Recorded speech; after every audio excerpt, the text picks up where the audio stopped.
absolute limit, lifting, climbing, sprinting, and an infamous endurance drill known simply as the Crucible. Over the years, this sequence had become a rite of passage, a testament to strength, strategy, and the ability to endure beyond perceived limits. Marcus smirked, crossing his muscular arms. "Let's see if you're all talk, Carter." His tone wasn't cruel, it was testing. And in his world, testing was everything. The first stage began with a weight-lifting sequence. Steel bars gleamed under the sun, stacked in escalating weights. Soldiers approached one by one, struggling, straining, sweat glistening on their foreheads. When it was Izzy's turn, she approached with methodical steps. Her hands gripped the bar, fingers cold and steady. Around her, whispers echoed, "She's small. She can't." Her mind, however, was a fortress. She focused on breathing, visualization, and technique, a synthesis of years of training and mental conditioning. She lifted. And lifted. And then, something remarkable happened. She didn't just meet the required weight, she exceeded it. The barbell trembled under her control as she held it overhead for longer than anyone had before. Marcus's eyes narrowed. He had seen countless recruits fail, seen veterans struggle. But something about this moment froze him. His face betrayed a flicker of disbelief, followed by a shadow of respect. Izzy's determination radiated like a beacon. Every muscle fiber moved with purpose, every breath synchronized with her relentless drive. The second stage tested endurance and agility. A climb over the Titan wall, a vertical ascent of reinforced steel and concrete designed to break spirits. Soldiers had fallen countless times, bodies scraped and bruised, some retreating defeated before reaching the top.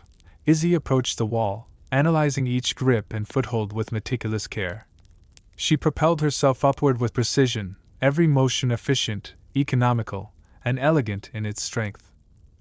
Halfway up, a veteran male soldier shouted, "It's impossible! Nobody climbs that in under 2 minutes."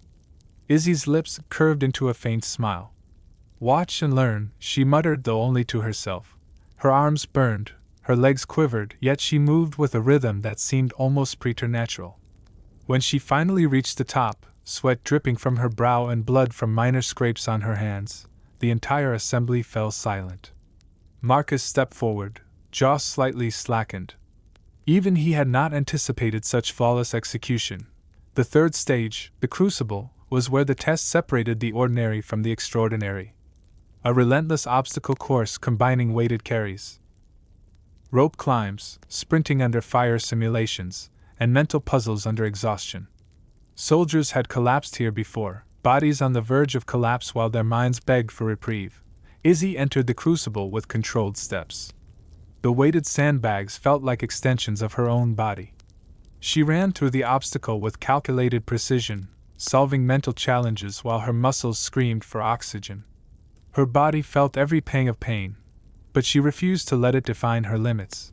By the final segment, exhaustion had become a palpable enemy. Marcus, observing from the sidelines, noted every movement. The elite Marine, whose record had stood unchallenged for years, now watched in awe as a woman half his size, yet twice the determination, pushed through the impossible. Sweat and dirt streaked her face, yet in her eyes burned a fire that no physical exertion could dim. The last element was a timed pull-up challenge. Marcus had set the record 5 years prior, 36 consecutive pull-ups with perfect form, no swinging, no momentum. A record deemed unbreakable. The assembly murmured as Izzy approached the bar, her small frame silhouetted against the morning sun. She gripped the bar, knuckles white, shoulders coiled like springs. 1 pull. 2. Each repetition became a rhythm, her breathing synchronized with her motion. 20. 25. Her body trembled, yet her mind remained resolute. 30. 31. 32. The crowd had gone silent, unable to breathe. 33. 34. 35.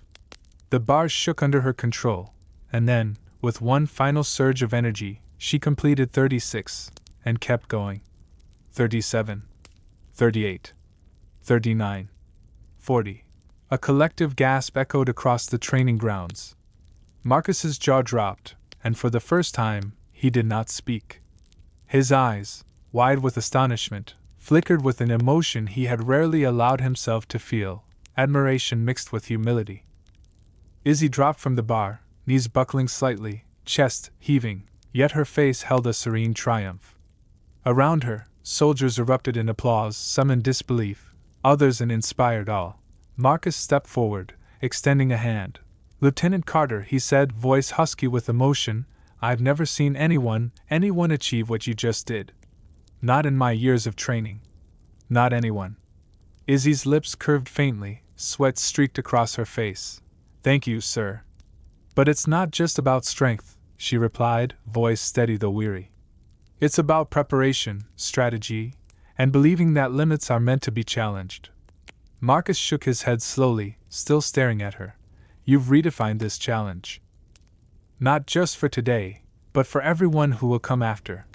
You've shown that strength isn't only measured by muscle or size, but by mind and will." As the soldiers dispersed, murmuring in disbelief and admiration, Izzy took a moment to reflect. Her journey had been anything but easy. Early mornings running through storms, nights of muscle fatigue, endless hours analyzing tactics and movement, all while fighting a quiet inner battle against doubt. Society often doubted her capabilities, whispers of she's too small or she won't last following her like shadows. But she had learned early that the measure of a person was never in the opinions of others, but in their ability to rise when challenged. Later, in the barracks, Marcus approached her privately. The usual air of command softened into sincerity. "Lieutenant, I've trained Marines for over a decade, seen the best and the brightest fail. But you've changed the way I see potential. You've proven that the boundaries we accept are often artificial." Izzy looked down, hands clasped behind her back. "Sir, I only hope that others can see this and find courage. That they realize what's possible when you push beyond fear and doubt." Marcus nodded, eyes glinting with a newfound respect. "I'll make sure your record inspires every recruit from now on. And, I'll admit, it's humbling to see someone do what I thought impossible. It reminds me why we train, why we push ourselves, to be better than yesterday, to redefine limits." Word of her achievement spread beyond Camp Valor, reaching military academies and training facilities across the nation. Young recruits, men and women alike, drew inspiration from Izzy's feat. Trainers began to integrate her methods into their programs, emphasizing mental strategy alongside physical training. She had not only broken a record but subtly reshaped the philosophy of endurance and strength. For Izzy, the journey did not end at breaking records. She returned to the routines, the training, the mental drills, driven not by accolades but by a commitment to personal excellence and the empowerment of those around her. In her quiet moments, she reflected on the path that had brought her here, the moments of doubt, the sleepless nights, the relentless physical pain. Each struggle had been a lesson, each setback a teacher, each failure a guide toward mastery. Marcus, too, changed that day. The elite Marine who had once measured everyone against his own capabilities now understood the vast spectrum of human potential. He became a mentor in a new way, recognizing that leadership was not only about commanding strength but nurturing it in others. He often cited Izzy's example when teaching new recruits, showing them that courage, preparation, and mental fortitude were as critical as muscle or technique. Camp Valor never forgot the day Lieutenant Isabella Carter broke the Unbreakable record. Stories were told and retold, each recounting her determination, grace under pressure, and unwavering belief in herself. The record, once thought impossible, became a symbol, a testament to the power of resilience, the human spirit, and the idea that limits exist only until someone dares to surpass them. In the quiet aftermath, as the sun set over the training grounds, painting the sky in brilliant streaks of gold and purple, Izzy stood alone for a moment. She felt the ache in her muscles, the sweat and dust clinging to her skin, but above all, a profound sense of fulfillment. She had tested her limits and emerged not only victorious but transformed. Strength, she realized, was not simply measured by the weight one could lift or the distance one could run. True strength was born in persistence, in courage, and in the relentless pursuit of one's best self. And in that moment, Lieutenant Isabella Carter understood that she had not just broken a record, she had expanded the boundaries of possibility for everyone who would follow. If my work inspires you even a little, please subscribe to the channel, leave a like, and drop a comment telling me where in the world you're watching from. I truly love knowing that.